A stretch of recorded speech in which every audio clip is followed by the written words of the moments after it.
ఇవాళ మన ఊర్లే బీరప్ప గుడి ఉన్నది, సిద్ధిలింగేశ్వర స్వామి గుడి ఉన్నది, మల్లన్న గుడి ఉన్నది, ఎల్లన్న గుడి ఉన్నది, గుట్ట మీద చర్చ్ ఉన్నది, దర్గాలు ఉన్నాయి. ఇవన్నీ కూడా పోతాయి కదా ఫార్మాసిటీలో. అంటే భూములు గుంజుకుంటాడట, దేవుళ్ళని కూడా గుంజుకుంటాడట. ఈ పుణ్యాత్ముడు దేవుని మీద ఒట్టు పెట్టిండు వెనకట. దేవుని మీద ఒట్టు పెట్టి 15 ఆగస్టు వరకు రుణమాఫీ చేస్తా అన్నాడు. మెదక్ చర్చి మీద ఒట్టు పెట్టిండు, ఏడుపాయల అమ్మవారి మీద ఒట్టు పెట్టిండు, రాముల వారి మీద పెట్టిండు, యాదాద్రి లక్ష్మీ నరసింహ స్వామి మీద ఒట్టు పెట్టిండు. 15 ఆగస్టు కల్లా అందరికి రుణమాఫీ చేస్తా అన్నాడు. చేసినాడమ్మా? ఇప్పుడు అటు దేవుణ్ణి మోసం చేసిండు, ప్రజలను మోసం చేసిండు. ఇచ్చిన మాట ఒక్కటి కూడా అమలు చేయపాయ్.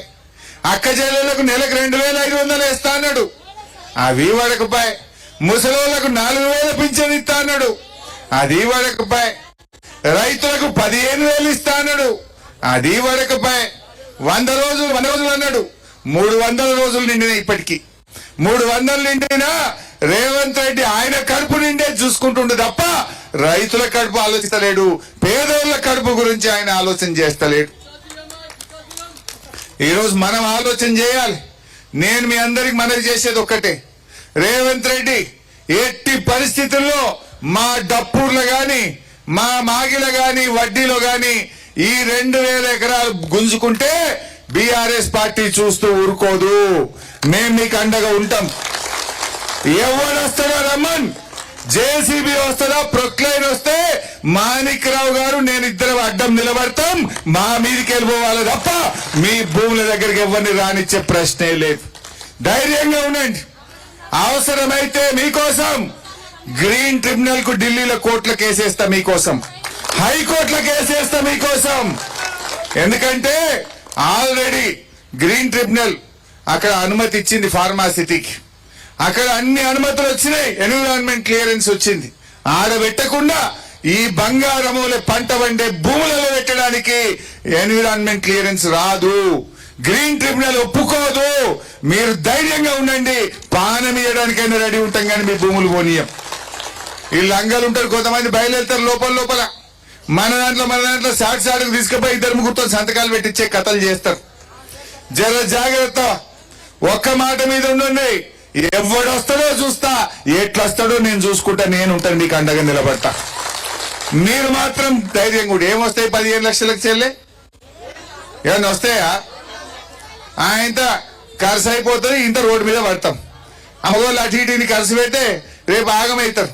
ఇలా ఆడపిల్లలు అక్క చెల్లెళ్ళు కష్టపడి ఆ భూముల బంగారం వాళ్ళ పంట తీసి పెళ్లిళ్ళు చేసిండ్రు, పిల్లల్ని చదివించిండ్రు, ఇవాళ ఎంతో కష్టపడి చేసిండ్రు. నిజంగా మీ ఊరు డప్పూర్ ఎంత ఫేమస్.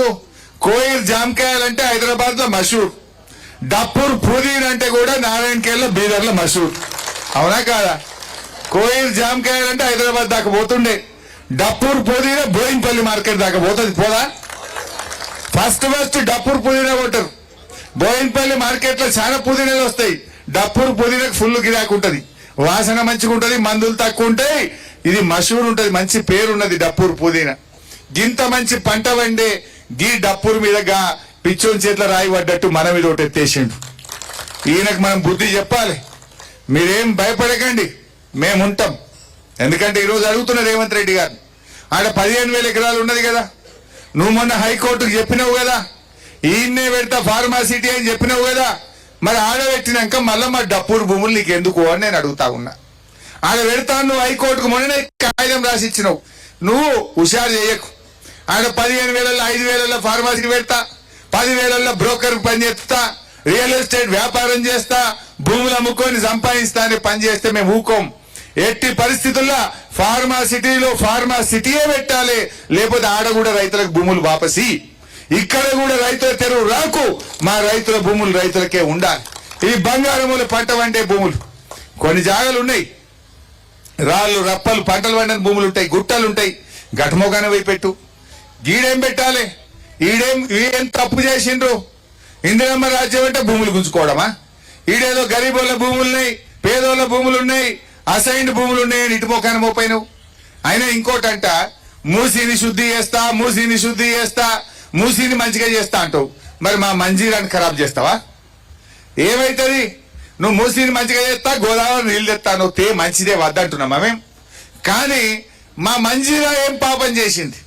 ఇప్పుడు ఈడ ఫార్మా కంపెనీ పెట్టింది అనుకో, ఈ చుట్టుపక్కల ఎన్ని వాగులు ఉన్నాయమ్మా? చిన్న చిన్న వాగులు, 4 నక్క వాగు ఉన్నట్టుంది. తర్వాత అమ్మా చాకలి వాగు ఉన్నది, కోట వాగు ఉన్నది, నేల్కల్ వాగు ఉన్నది. ఈ 4 వాగులకెళ్ళి పోయి కిందికి పోయి ఎండ్ల కలుస్తాయి, శనగపల్లి ప్రాజెక్టులో పడతాయి. శనగపల్లి ప్రాజెక్టుకి వెళ్ళి ఆ పెద్ద వాగులకెళ్ళి మంజీరాలో పడతాయి. మంజీరాలో పడితే ఏమవుతుంది? మంజీరా మొత్తం కలుషితం అవుతుందా కాదా? మంజీరా నీళ్ళు ఎవరు తాగుతారు? మెదక్ జిల్లా ప్రజలు తాగుతారు, హైదరాబాద్ ప్రజలు తాగుతారు. అంటే హైదరాబాద్ ప్రజలకు విషయం తాగిపిస్తావా? హైదరాబాద్ ప్రజలకు కాలుష్యం ఇస్తావా? మెదక్ జిల్లా ప్రజలు ఆ కాలుష్యపు నీళ్లు, ఆ ఫ్యాక్టరీల నీళ్లు తాగాలనా? ఈడ ఫ్యాక్టరీలు పెడితే వాలెటున్నది?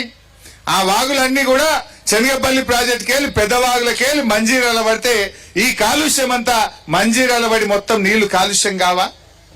మంజీరా నీళ్ళు అంటే హైదరాబాద్ లో ఏమందరు?